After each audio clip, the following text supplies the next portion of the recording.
तो hi student, आज की क्लास में हम लोग समझेंगे Rolle's theorem and Lagrange's mean value theorem. तो रोलेज का प्रमेय और मध्यमान प्रमेय ये आपका एग्जाम में 5 मार्क्स का आता है। या तो रोलेज का स्टेटमेंट कहेगा सिद्ध कीजिए, या और कहेगा मध्यमान प्रमेय किसी फंक्शन पे दिखाई। तो रोलेज का प्रमेय पे हो या मध्यमान प्रमेय किसी एक पे होता और एग्जाम में आपका 5 मार्क्स का पूछता। तो हम लोग का रोलेज का प्रमेय क्या होता, रोलेज थ्योरम क्या है वो समझते पहले, फिर हम लोग समझेंगे मीन वैल्यू थ्योरम। अगर आप रोलेज समझ जाते हैं तो मीन वैल्यू थ्योरम अपने आप समझ जाएंगे खुद, इतना सिंपल है। तो रोलेज का स्टेटमेंट सबसे पहले हम लोग समझेंगे रोलेज थ्योरम। अब ये रोलेज थ्योरम है क्या? तो रोले का प्रमेय, हिंदी में बोलेंगे रोले का प्रमेय समझते हैं। अब रोले का प्रमेय क्या ना, स्टेटमेंट, रोलेज का कुछ प्रमेय का स्टेटमेंट है। स्टेटमेंट ऑफ रोलेज थ्योरम, रोले के प्रमेय का कथन। तो रोले के प्रमेय का कथन क्या होता? फर्स्ट स्टेटमेंट मान लेते हैं, माना y बराबर एफ एक्स एक फलन है और अंतराल ए बी होता। ध्यान देंगे क्या ना, लेट y बराबर f x is a function and interval A B. Then तो यह फंक्शन दिया हुआ एफ एक्स और अंतराल दिया हुआ हो ए बी, तब कहेगा रोलेज का स्टेटमेंट। तभी हम लोग रोलेज का स्टेटमेंट हम लोग डिफाइन कर सकते। क्या क्या गिवन होना चाहिए रोलेज का स्टेटमेंट के लिए? फंक्शन गिवन होना चाहिए और अंतराल। अब ये फंक्शन और अंतराल में क्या क्या स्टेटमेंट होता है, तब ये कह देंगे यह फंक्शन इस अंतराल पे रोलेज के प्रमेय अप्लीकेबल है। अप्लीकेबल मतलब सत्यापित है, इस पे परिभाषित है। तो आइए, यह पहला स्टेटमेंट होता है रोलेज का, यह जो फंक्शन है एफ एक्स संतत फलन हो किस पे? ए बी पर, क्लोज इंटरवल पर। इस अंतराल पे ये एफ एक्स क्या होना चाहिए? संतत होना चाहिए। दूसरा स्टेटमेंट है फंक्शन के लिए रोलेज का, दूसरा स्टेटमेंट है यह जो फंक्शन है यह फंक्शन अवकलनीय हो ओपन इंटरवल पे। क्या होना चाहिए? अवकलनीय होना चाहिए किस पे? ओपन इंटरवल पे। थर्ड स्टेटमेंट कहता है लोअर लिमिट बराबर अपर लिमिट, एफ ए बराबर एफ बी, लोअर लिमिट बराबर अपर लिमिट, मतलब a interval, a lower limit a upper limit, इसका दोनों का वैल्यू क्या होना चाहिए? इक्वल। ये थर्ड स्टेटमेंट है। चौथा स्टेटमेंट रोलेज का है a less than c less than B, मतलब ए और बी इस दोनों इंटरवल के बीच एक सी वैल्यू एग्जिस्ट करना चाहिए, जिसके लिए हम लोग एफ डैश सी बराबर 0 यूज करते।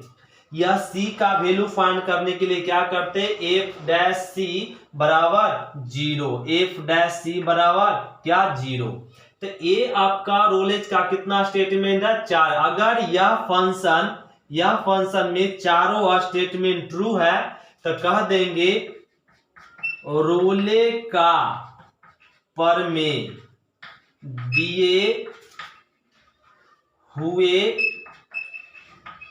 अंतराल मतलब ए बी पर सत्यापित है। क्या है? सत्यापित है। तो किसी भी फंक्शन को किसी भी अंतराल पे जब हम लोग को रोलेज का स्टेटमेंट कर दे, चेक कीजिए रोलेज थ्योरम सत्यापित है या नहीं, उसके लिए हम लोग 4 स्टेटमेंट देखेंगे, 4 स्टेटमेंट बनाएंगे। पहला चेक करेंगे यह फंक्शन क्या होना चाहिए, अब संतत होना चाहिए, कंटिन्यूअस हो ऑन ए बी। सेकेंड में यह फंक्शन एफ एक्स डिफरेंशिएबल हो ओपन इंटरवल ए बी। फिर थर्ड स्टेप कहता है, तीसरा statement, third statement lower limit equal to upper limit. Fourth statement कहता है a less than c less than b f dash equal to 0 then Rolle's theorem is applicable and given interval A b on a b. यह अंतराल पर क्या है, सत्यापित है, मतलब अप्लीकेबल है। तो ये हुआ रोलेज का स्टेटमेंट। तो अब रोलेज का स्टेटमेंट हम लोग समझ चुके, तो एक हम लोग एग्जांपल से समझते हैं रोलेज का स्टेटमेंट। जैसे एक एग्जांपल लेते हैं, आपका यहाँ पे ध्यान देंगे, क्या एग्जांपल लेते, एक किताब का एग्जांपल लेते, एक्सरसाइज आपका चलेगा 5.8। तो 5.8 का फर्स्ट क्वेश्चन कर रहा कि फलन एफ एक्स बराबर एक्स स्क्वायर प्लस में 2x माइनस में 8 और x बिलोंग्स टू -4 से 2। फिर करा के लिए रोले के प्रमेय को सत्यापित करें। तो यह देखिए, ध्यान देंगे, बड़ा सिंपल है। अभी थ्योरम में बताएं क्या होना चाहिए, एफ एक्स या फंक्शन दिया और ए अंतराल दिया के रोले के प्रमेय को सत्यापित कीजिए। तो हम लोग को यहाँ पे सॉल्यूशन में क्या करेंगे, क्या क्या दिया हुआ, फंक्शन दिया हुआ एफ एक्स बराबर एक्स स्क्वायर 2x माइनस 8 और अंतराल ये अंतराल है, अंतराल क्या दिया हुआ है, अंतराल दिया हुआ -4 से 2 तक, ये अंतराल दिया हुआ। तो फंक्शन दिया हुआ, अंतराल दिया हुआ, तो रोले सत्यापित, रोले का प्रमेय सत्यापित है या नहीं, उसके लिए कितना स्टेटमेंट है, ये 4 स्टेटमेंट है। अब 4 स्टेटमेंट हम लोग कैसे चेक करेंगे, पहले संतत। तो ध्यान दे, अब इस फंक्शन को चेक करेंगे ये दोनों बिंदु पे, माना 4 और 2 पे संतत है या नहीं। तो अब चेक करने के लिए हम लोग कंटिन्यूटी में पढ़े हैं, तो कंटिन्यूटी के नियम से यदि हम लोग इसको संतत चेक करें तो एक बोर्ड तो हो जाएगा संतत के चेक करने का नियम। दूसरा, यदि हम लोग को इस फंक्शन को अवकलनीय चेक करना है तो अवकलनीय के लिए हम लोग एक्सरसाइज 5.1 में पढ़ चुके। अवकलनीय भी अगर हम लोग -4 और 2 पे चेक करेंगे तो उसके लिए भी एक आपका क्या ना, एक बोर्ड हो जाएगा। ये हम लोग, तो ये सब दोनों के लिए एक एक बोर्ड हो जाएगा, फिर ये सब बाकी है। तो इसके लिए हम लोग चेक ना करके अगर दी हम लोग फंक्शन को पहचान जाए कि यह फंक्शन कैसा है, उस फंक्शन के अनुसार से हम लोग कुछ कंडीशन बना दे। कैसे इसको बनाएंगे, अब संतत चेक करना है तो अब शॉर्ट मेथड से, तो पहले चेक कर लीजिए एफ एक्स कैसा फंक्शन है। यदि संतत और अवकलनीय देखना है, चेक करना है कि -4 और 2 पे संतत है या नहीं, उसके लिए क्या करेंगे, उसके लिए एक सिंपल नियम है, फंक्शन को पहचान लीजिए। एफ एक्स कैसा है तो बोल देंगे पोलिनोमियल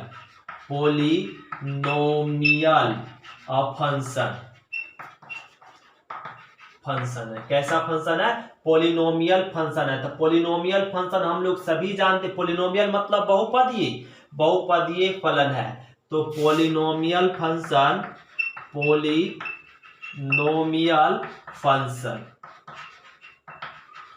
हमेशा क्या होता है, हमेशा संतत और अवकलनीय होता,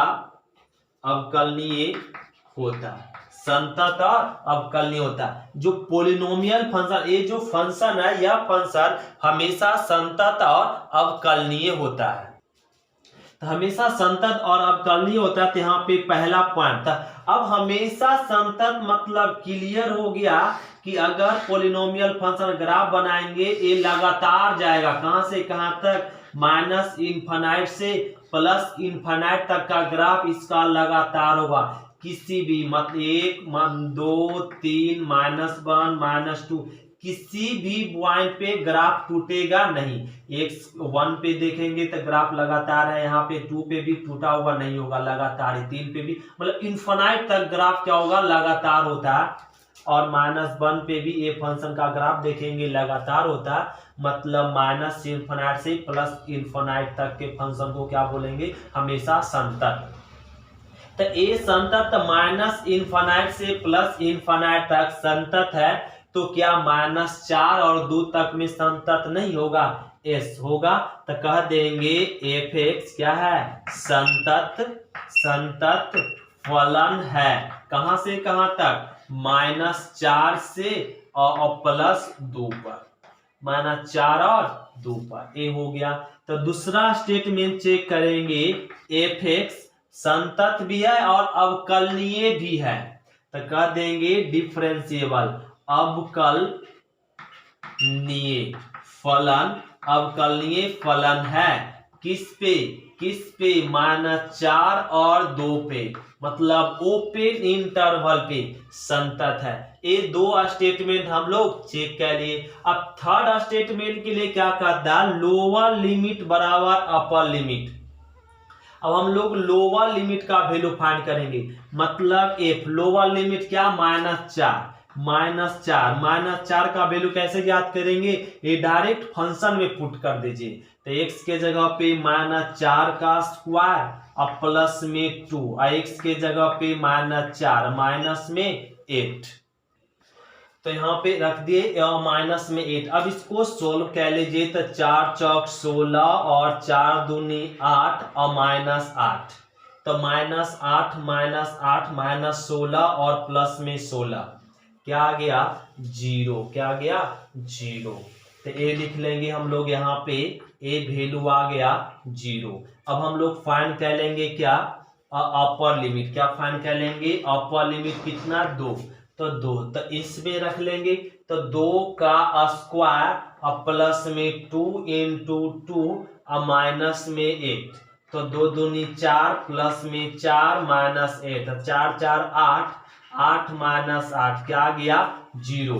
तो थर्ड स्टेटमेंट भी क्या है ना, ट्रू है। लोअर लिमिट बराबर में अपर लिमिट, ये आ गया स्टेटमेंट 3 भी क्या, ट्रू। तो चौथा स्टेटमेंट चेक करने के लिए, अब चौथा स्टेटमेंट चेक करने के लिए सी का वैल्यू निकालेंगे।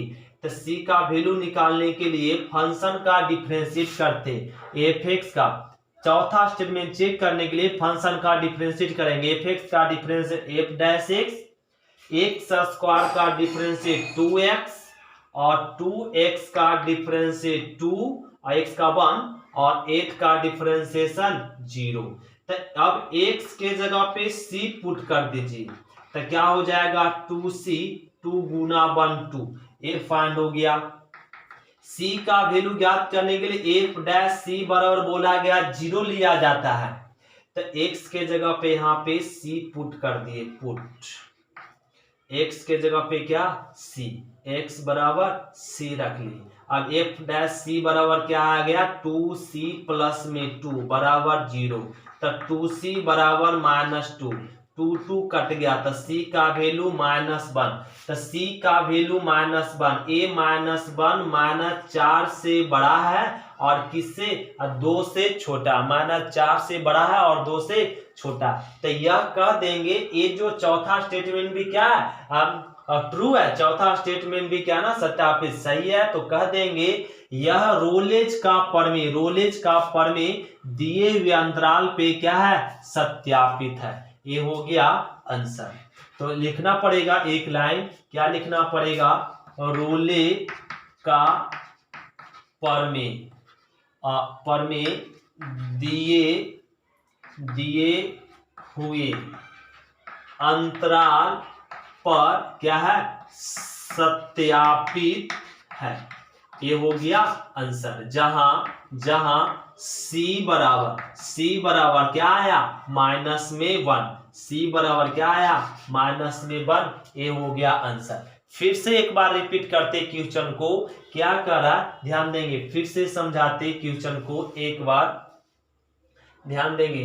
ध्यान देंगे कैसे इसको लिखते हैं। क्या कहा जा रहा कि फलन एफ एक्स बराबर x square plus 2x minus 8, ये फंक्शन दिया हो और x बिलोंग्स टू -4 2 के लिए रोलेज के प्रमेय को सत्यापित कीजिए। मतलब यह फंक्शन इस अंतराल पे रोलेज के प्रमेय को सत्यापित कीजिए।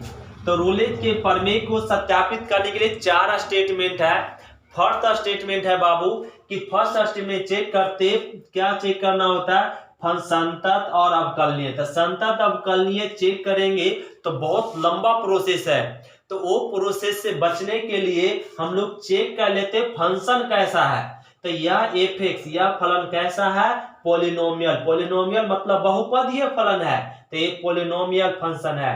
पोलिनोमियल फंक्शन हमेशा क्या होता है, संतत और अवकलनीय होता है। ये हम लोग एक्सरसाइज कंटिन्यूटी भी पढ़ चुके हैं, और आपको फंक्शन जब एक्सरसाइज समझाया गया था, पढ़ाया गया था, उसमें भी हम लोग यार फंक्शन में तो आपको प्रूफ किया गया था कि पोलिनोमियल फंक्शन हमेशा क्या होता है, संतत ही होता है।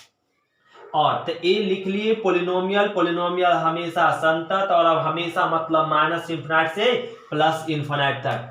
तो पहला पॉइंट हम लोग बना लिए, एफ एक्स संतत फलन है, कहां से कहां तक, -4 से 2 तक। क्यों, क्योंकि हमेशा संतत, हर एक बिंदु पे संतत है, तो -4 और 2 पर भी संतत होगा।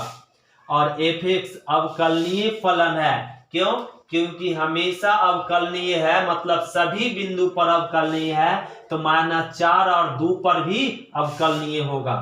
थर्ड स्टेटमेंट में क्या चेक करते हैं, लोअर लिमिट का वैल्यू। लोअर लिमिट क्या है ना, -4। लोअर लिमिट हिंदी में बोलते हैं निम्न सीमा। तो निम्न सीमा का मान निकाल लेते, इसमें पुट कर दिए और सारा वैल्यू फाइंड कर लिए। फिर अपर लिमिट का वैल्यू फाइंड करते, अपर लिमिट इसमें पुट कर दिए और फंक्शन में और वैल्यू आ गया, दोनों का वैल्यू सेम आया, तो कह दिए दोनों लोअर लिमिट बराबर अपर लिमिट। अब अगला स्टेटमेंट चेक करने के लिए, चौथा स्टेटमेंट चेक करने के लिए फंक्शन का डिफरेंशिएट करते थे। एफ एक्स का डिफरेंशिएट एफ डैश एक्स, और इसका डिफरेंशिएट ही आ गया। अब x के जगह पे c पुट कर देते, क्योंकि हमें c वैल्यू फाइंड करना, तो c x के जगह पे c पुट कर दिए। तो हम लोग को c जब वैल्यू फाइंड करना, तो f डैश c बराबर क्या लेना पड़ेगा, 0।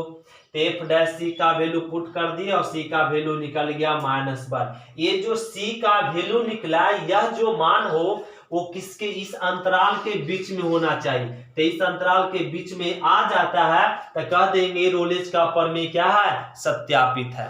तो ये हम लोग समझ चुके हैं, आसान था ये रोलेज का स्टेटमेंट। इसको एक बार फिर से अगर रिपीट कर लिए, तो इस तरीके से अगर आप एग्जाम में बनाते तो आपका 5 मार्क्स एग्जाम में आप प्राप्त कर लेते। इसमें नंबर कटने की कोई चांस नहीं होता, इसमें आपको पूरा का पूरा मार्क्स मिलता है। तो अब हम लोग समझते हैं अगला क्वेश्चन। तो ध्यान देंगे क्वेश्चन नंबर दूसरा का फर्स्ट क्या करा, यह सिंपल है, ये प्रोसेस क्या कराना, फिर उसी तरीके से बनाएंगे। एफ एक्स बराबर, पहले क्वेश्चन हम लोग किताब है तो रीडिंग करेंगे। क्या करा कि जांच कीजिए कि क्या रोलेज का प्रमेय निम्नलिखित फलनों में किन किन पर लागू होता है। मतलब ये आपका 3 फंक्शन दिया हुआ, एक फंक्शन 2 और एक 3, ये तीनों क्वेश्चन, ये तीनों फंक्शन कौन कौन फंक्शन पे रोलेज का प्रमेय सत्यापित है, मतलब रोलेज का प्रमेय के नियम को लागू कर रहा है प्रमेय। और करा उदाहरण से क्या आप रोलेज के प्रमेय के विलोम के द्वारा कुछ कह सकते हैं, यस आप समझिए। तो ये फंक्शन दिया हुआ और ये फंक्शन करा रोलेज का प्रमेय का नियम इस पे सत्यापित, मतलब रोलेज का प्रमेय इस पे लागू है या नहीं।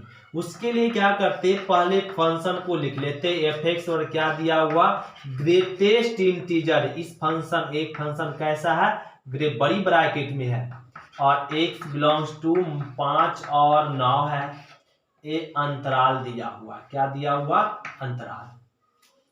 तो रोलेज के नियम चेक करने के लिए कितने नियम है, 4 नियम है। तो फर्स्ट नियम हम लोग को चेक करेंगे। फर्स्ट नियम है कि फंक्शन संतत होना चाहिए। तो संतत चेक करने के लिए हम लोग फंक्शन को देखते कैसा फंक्शन है। तो एफ एक्स बराबर एक्स नहीं है, इसमें ब्रैकेट लगा। कौन सा ब्रैकेट लगा हुआ? बड़ी ब्रैकेट। जब बड़ी ब्रैकेट लगा हुआ तो इसको बोलते ग्रेटेस्ट इंटीजर फंक्शन। यदि x में छोटा ब्रैकेट लगा हुआ है तो इसको बोलेंगे लीस्ट इंटीजर फंक्शन। कैसा होता है? ये लीस्ट इंटीजर फंक्शन है, ये ग्रेटेस्ट इंटीजर फंक्शन। हिंदी में बोलेंगे महत्तम पूर्णांकीय फलन है। तो महत्तम पूर्णांकीय फलन का ग्राफ हर एक पूर्णांक संख्या पे असंतत और अवकलनीय होता है। तो लिख लेंगे यहां पर F x greatest integer function. कैसा फंक्शन है? ग्रेटेस्ट इंटीजर फंक्शन, मतलब महत्तम पूर्णांकीय फलन है। तो ग्रेटेस्ट इंटीजर को शॉर्ट में लिखते हैं ग्रेटेस्ट इंटीजर फंक्शन। हमेशा ग्रेटेस्ट इंटीजर फंक्शन सभी पूर्णांक संख्या पर, सभी पूर्णांक संख्या पर क्या होता? असंतत और अब असंतत, सभी पूर्णांक संख्या पे असंतत होता है और अवकलनीय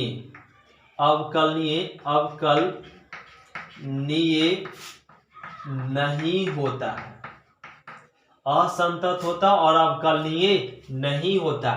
तो आइए, तो यहाँ पे फर्स्ट स्टेटमेंट हम लोग लिखेंगे एफ एक्स क्या है? असंतत है। क्या है?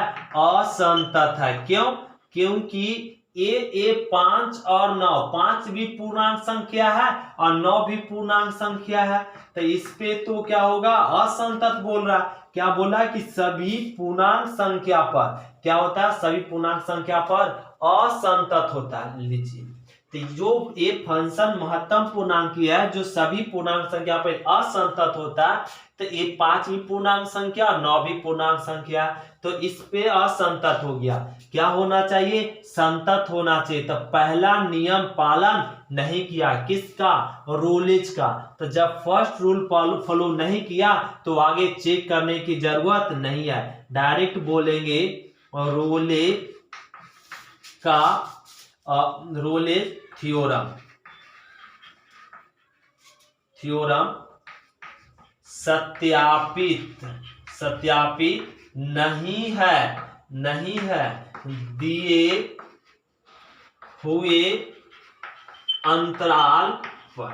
ये हो गया answer.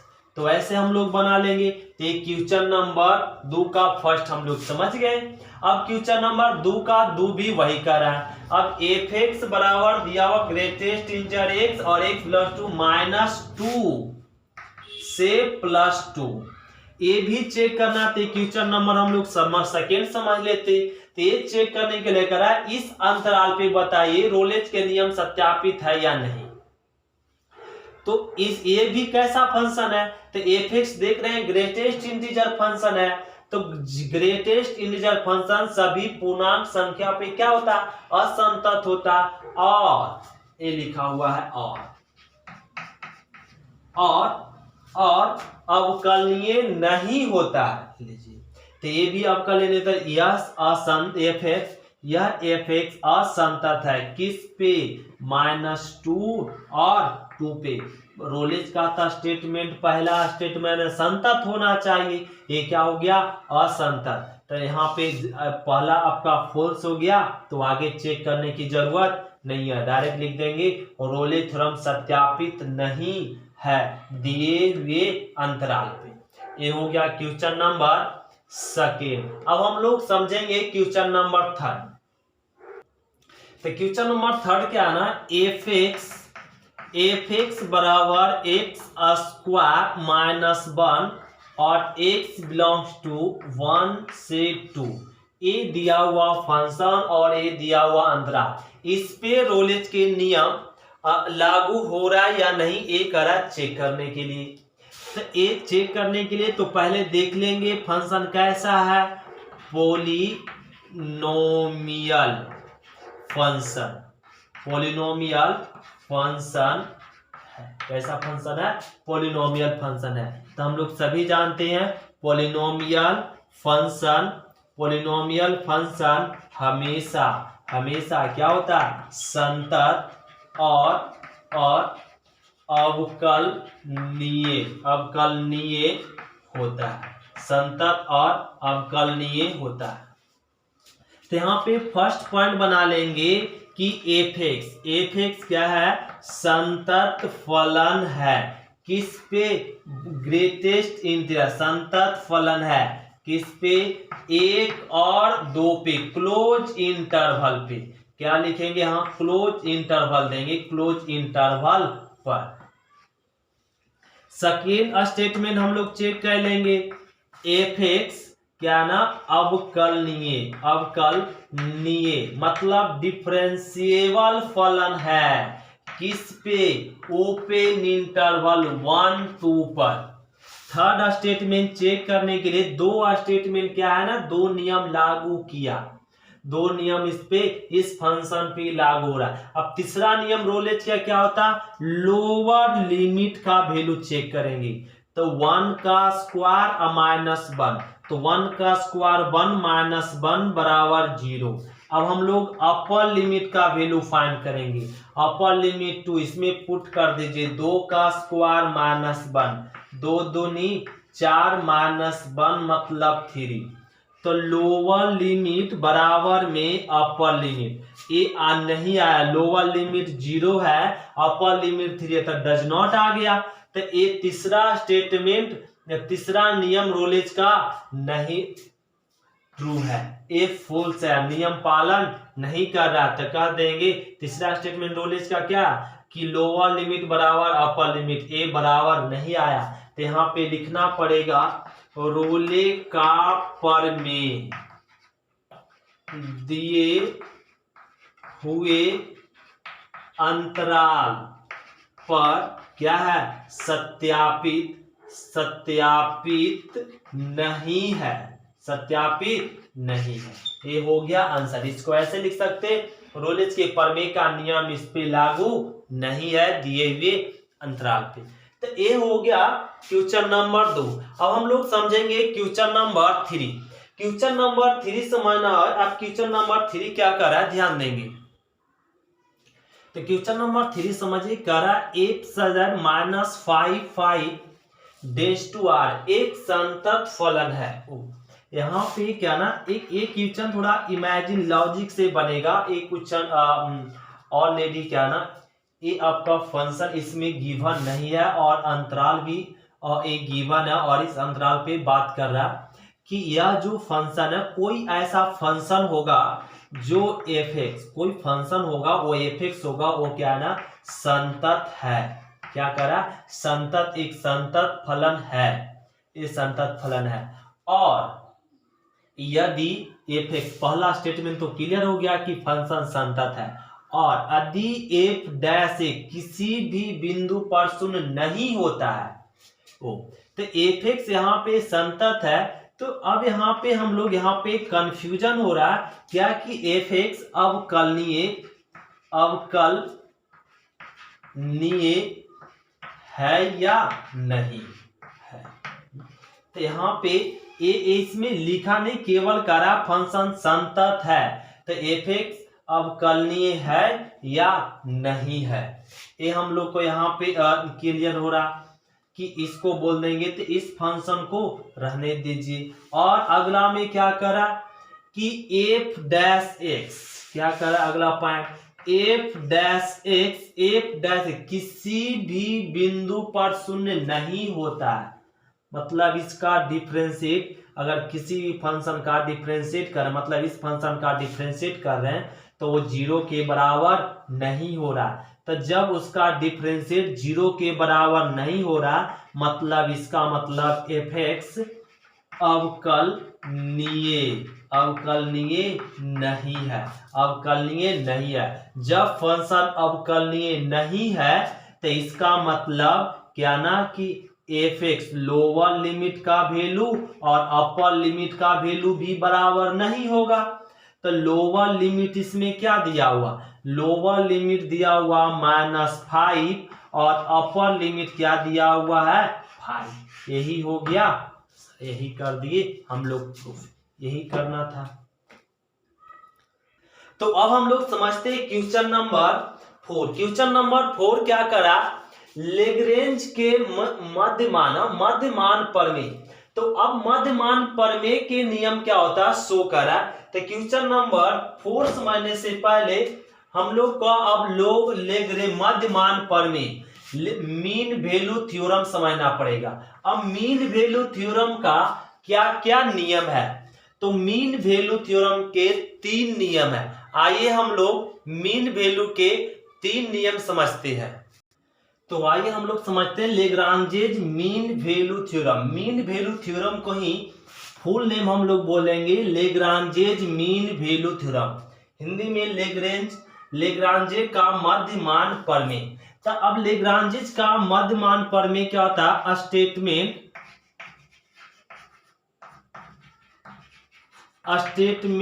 Of Lagrange's mean value theorem. Lagrange's mean value क्या से, एल से लेग्रांजेज, एम से मीन, वी से वैल्यू, टी से थ्योरम। तो statement of Lagrange's mean value theorem. तो यहाँ पे इसका स्टेटमेंट समझने से पहले मान लेते हैं, यहाँ पे माना let y equal to fx एक फलन है और अंतराल ए बी है तब। तो इसमें भी क्या ना, जैसे रोलेज का नियम है वैसे ही लेग्रांजेज का है। तो रोलेज में भी क्या ना, फंक्शन गिवन होना चाहिए और अंतराल गिवन होना चाहिए, दिया हुआ हो, तभी हम लोग लेग्रांजेज का मध्यमान प्रमेय का स्टेटमेंट थ्योरम डिफाइन कर सकते। तो एक फंक्शन और अंतराल दिया हुआ तो लेग्रेंज का स्टेटमेंट, फर्स्ट स्टेटमेंट होता है कि यह फंक्शन क्या होना चाहिए, fx संतत हो। क्या हो, संतत फलन हो, किस पे, ए बी पर दिए हुए अंतराल पर। तो ये स्टेटमेंट तो रोलेज में था सर, यस यही स्टेटमेंट क्या ना रोलेज में भी था। तो रोलेज का दूसरा स्टेटमेंट क्या था कि fx अवकलनीय हो, अवकलनीय फलन हो। कैसा फलन हो, अवकलनीय फलन हो, किस पे, ओपन इंटरवल पे। तो यह स्टेटमेंट किसका, रोलेज का भी था, लेग्रांजेज का भी स्टेटमेंट है। Third statement mean value theorem का क्या होता है, थर्ड स्टेटमेंट होता है a less than c less than b, जहां f dash c equal to f b minus में एफ ए बटा में बी माइनस ए। तो ए तीसरा स्टेटमेंट होता है ए और बी के बीच एक वैल्यू सी एग्जिस्ट होना चाहिए, एग्जिस्ट करना चाहिए, तभी कह देंगे। अगर एग्जिस्ट कर गया उसको सी फाइंड करने के लिए क्या रूल है, क्या लगाते फॉर्मूला, एफ डैश सी बराबर f b minus f a बटा बी माइनस ए। यदि ये तीनों स्टेटमेंट ट्रू है तो कह देंगे लेग्रेंज मीन वैल्यू थ्योरम दिए हुए अंतराल पे सत्यापित है। तो यहाँ पे लिखना पड़ेगा fx क्या है,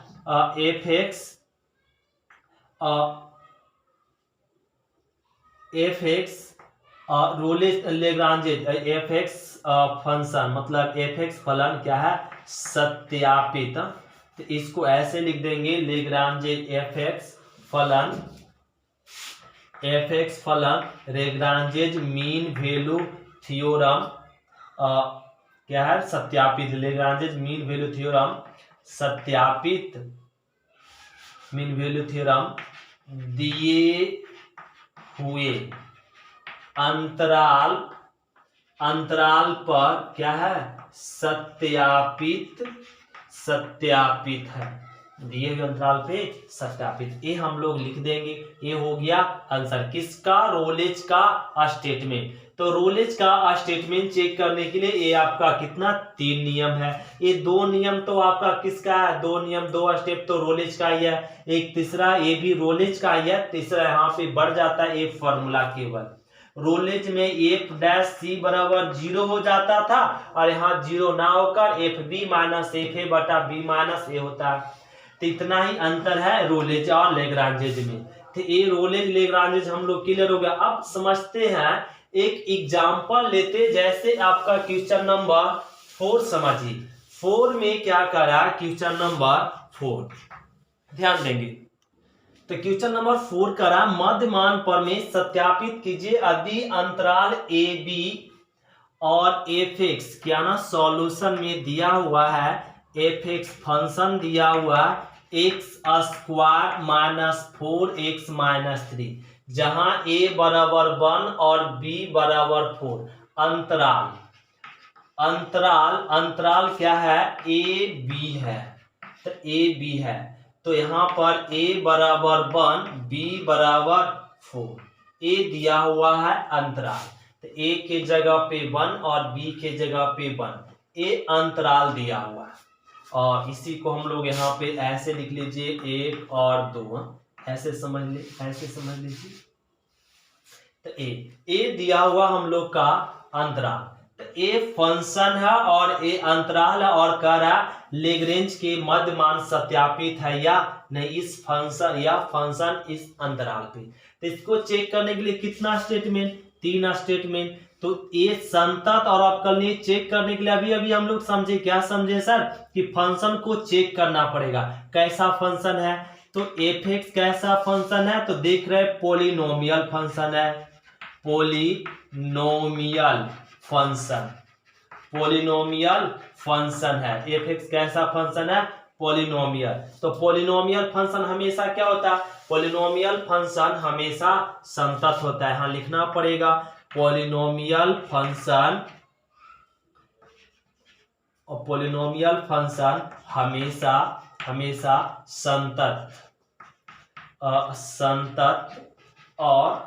संतत और अवकलनीय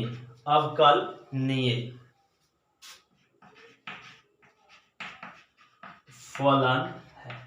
ये हो गया हम लोग का। अब यहाँ पे संतत फलन है तो फर्स्ट पॉइंट बना लेंगे, एफ एक्स क्या है, संतत फलन है। क्या है, एफ एक्स संतत फलन है किस पे, 1 और 2 पर।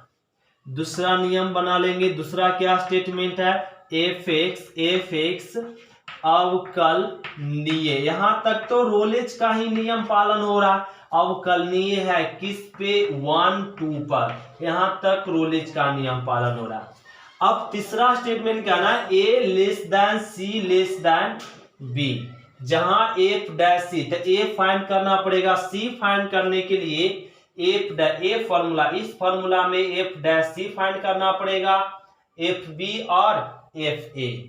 तो आइए इसको रफ कर लेते हैं। तो सी फाइंड करने के लिए फंक्शन का डिफरेंशिएट करना पड़ेगा। तो एक्स स्क्वायर का डिफरेंशिएट 2x और 4x का डिफरेंशिएट 4 और 3 का 0। तो x के जगह पे क्या पुट करना होगा, c। तो x के जगह पे c पुट कर लेते हैं। तो 2c माइनस 4, ये एफ डैश सी फाइंड हो गया। अब लोअर लिमिट फाइंड करना पड़ेगा। लोअर लिमिट मतलब 1, a बराबर 1 दिया हुआ है, सॉरी यहाँ पे 4 है, सॉरी यहाँ पर 4 है, a 4 हो जाएगा। तो लोअर लिमिट 1, तो यहाँ पे 1 पुट होगा, 1 स्क्वायर माइनस 4 इंटू 1 और माइनस में 3, माइनस में 3, तो ये 1 माइनस में 3 4 और यहाँ पे -3, तो क्या आ गया 7, तो माइनस में 6, तो लोअर लिमिट हम लोग को फाइंड हो गया -6। अब हम लोग अपर लिमिट फाइंड कर लेंगे। अपर लिमिट क्या दिया हुआ 4, तो अपर लिमिट 4 है तो 4 रख देंगे। 4 का स्क्वायर -4 इंटू 4 माइनस में 3, तो 16 माइनस में 16 माइनस 3, 16 कैंसिल माइनस में 3, तो ये फाइंड हो गया अपर लिमिट। लोअर लिमिट और अपर लिमिट फाइंड हो गया। तो सी निकालने के लिए फॉर्मूला एफ डैश सी बराबर क्या है, अभी पढ़े, f b minus f a, अब बटा में बी माइनस ए, यही हम लोग अभी स्टडी किए। तो एफ डैश सी क्या फाइंड हुआ 2c माइनस 4, एफ बी का वैल्यू रख दीजिए माइनस में 3 और एफ ए का वैल्यू माइनस में 6, ए पुट कर दिए, बी बराबर 4, ए बराबर 1, तो 2c माइनस 4, तो ये माइनस प्लस, तो ये घट जाएगा तो 3 बटा में 3 नहीं, तो ए आपका यहाँ पे 3 और एफ बी क्या आ गया था, एफ बी -3 आया था। चलो, तो ए आपका यहाँ पे 3 कैंसिल हो जाएगा, 2c और a -4, यहाँ पे -4 रहने दीजिए, यहाँ कट गया तो 1, 2c, 4 इधर आके क्या हो जाएगा, जुड़ जाएगा 5, तो c बराबर 5/2, तो a वैल्यू 1 से क्या है ना बड़ा है और 5/2 और किससे छोटा, 4 से छोटा, तो थर्ड स्टेटमेंट भी क्या है, ट्रू है। तो ये जो c का वैल्यू फाइंड हुआ, ये दोनों लिमिट लोअर लिमिट और अपर लिमिट के बीच में है।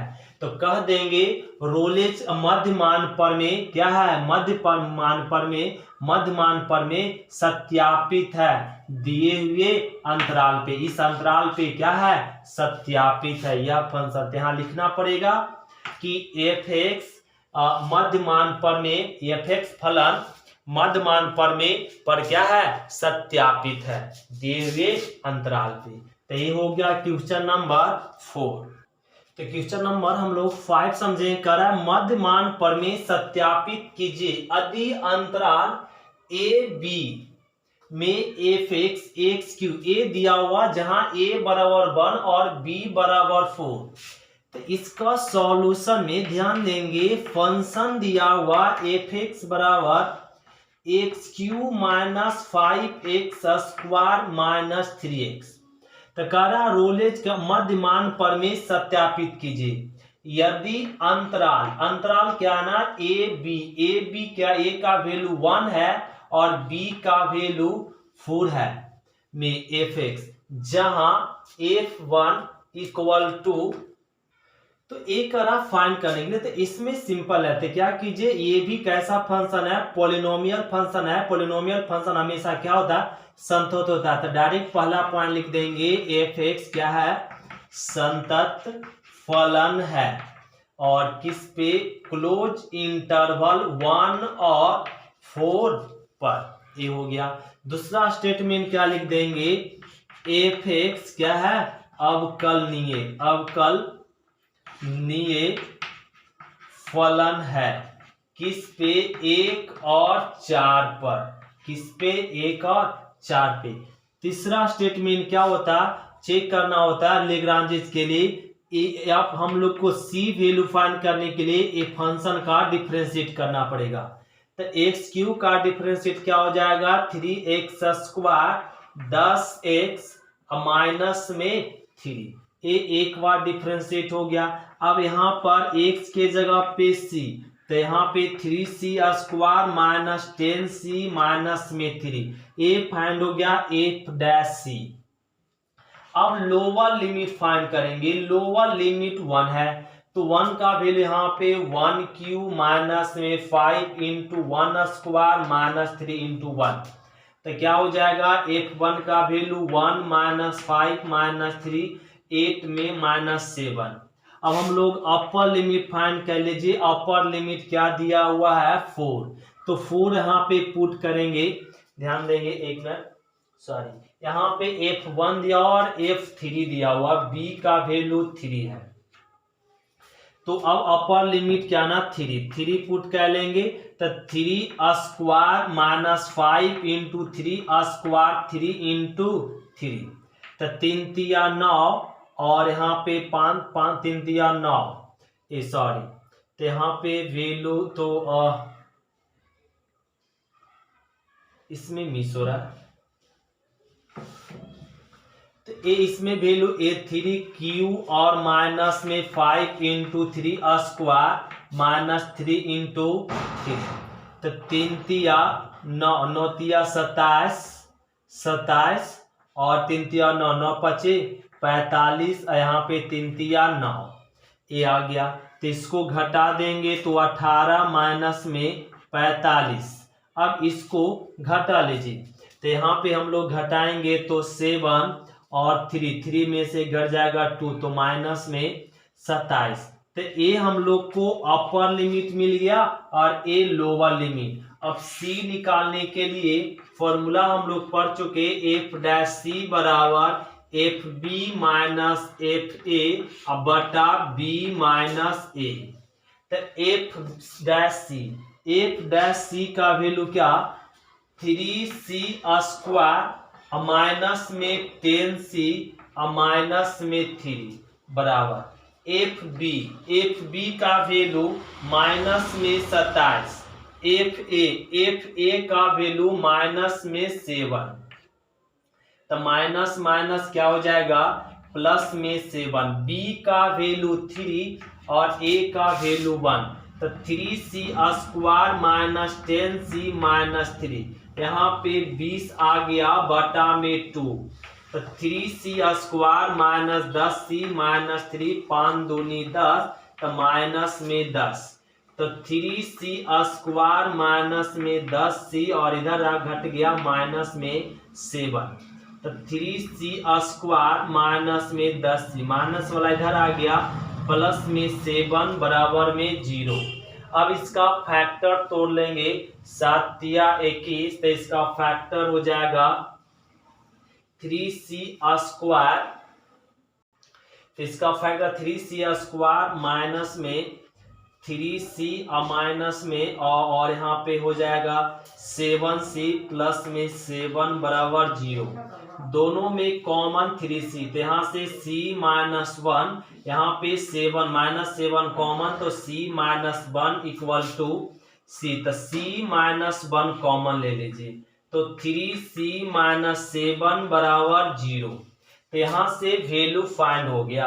क्या वैल्यू फाइंड हो गया, c का वैल्यू यहाँ से फाइंड कर लेंगे, c का वैल्यू, तो ए c माइनस 1 बराबर 0 और 3c माइनस 7 बराबर 0, यहाँ से तो क्या हो जाएगा, यहाँ पे 3c ए सी है, तो c बराबर 1 और 3c बराबर 7, c बराबर 7/3, तो यहाँ पे इसको करेंगे 3 दूनी, c का वैल्यू यहाँ पे करना पड़ेगा does not equal to c equal to, तो 1 से बड़ा है 7/3 और 3 से छोटा है, 3 से छोटा, तो ये आपका क्या ना -1 और 3 के बीच में आया 7/2, तो कह देंगे यह फंक्शन इस अंतराल पे रोलेज थ्योरम सत्यापित है।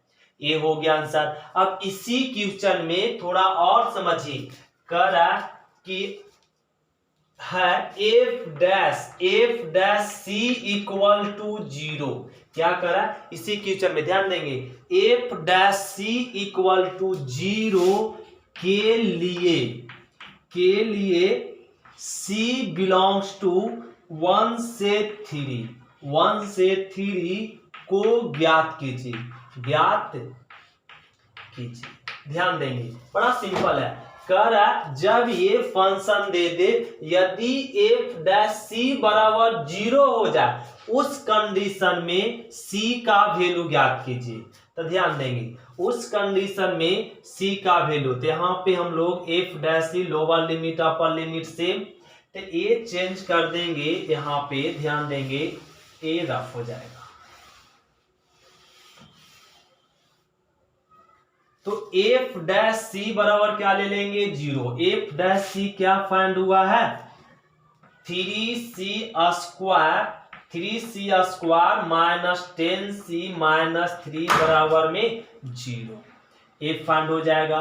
तो यहाँ पे 3c स्क्वायर, अब इसका फैक्टर तोड़ दीजिए तो 3 3 9, क्या इसको लिख सकते 9c माइनस सी और प्लस में यहाँ लिख दीजिए और यहाँ पे हो जाएगा माइनस में 9, ठीक है।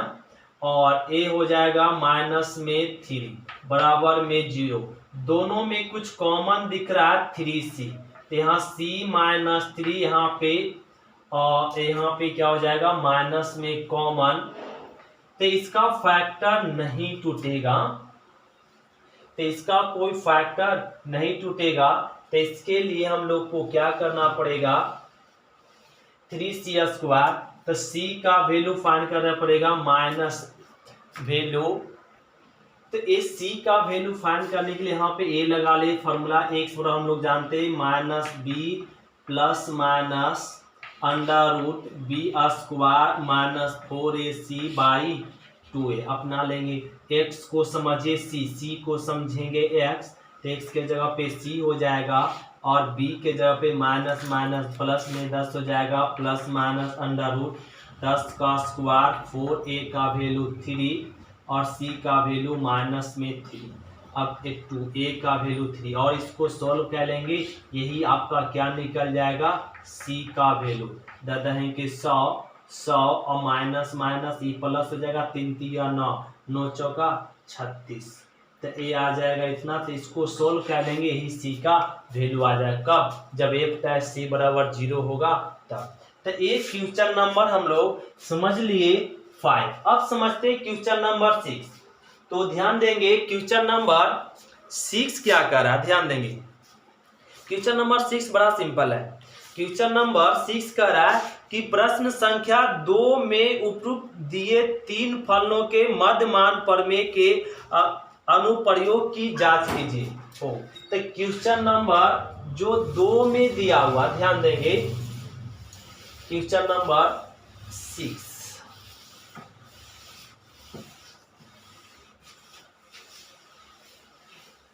चावल खाइएगा रोटी।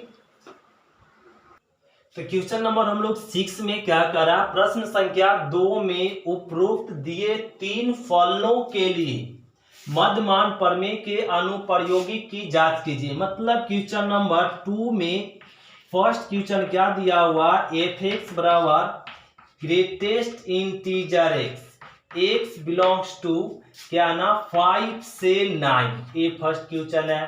सेकेंड क्वेश्चन भी क्या गिवन है, एफ एक्स बराबर greatest integer x belongs to -2 से +2। थर्ड क्वेश्चन गिवन है एफ एक्स बराबर एक्स स्क्वायर माइनस में 1 एक्स बिलोंग्स टू 1 से 2, ये दिया हुआ 3 क्वेश्चन। अब 3 क्वेश्चन को चेक करना है कि एक question Lagrange's mean value theorem है या नहीं, ये है या नहीं, ये है या नहीं। तो इसके लिए हम लोग खुद चेक कर लेंगे। ये क्या है ना, एक ऐसा फंक्शन है तो महत्तम पूर्णांकीय फलन है। ग्रेटेस्ट इंटीजर फंक्शन आपका संतत नहीं होता सभी पूर्णांक संख्या पे, मतलब 5 और 9 पे भी नहीं होगा। तो लिख लेंगे एफ एक्स असंतत फलन है किस पे, 5 और 9 पे, इसलिए यह Rolle's Lagrange's mean value theorem सत्यापित नहीं होगा। ए भी सेम तरीके से इसको भी बना लेंगे।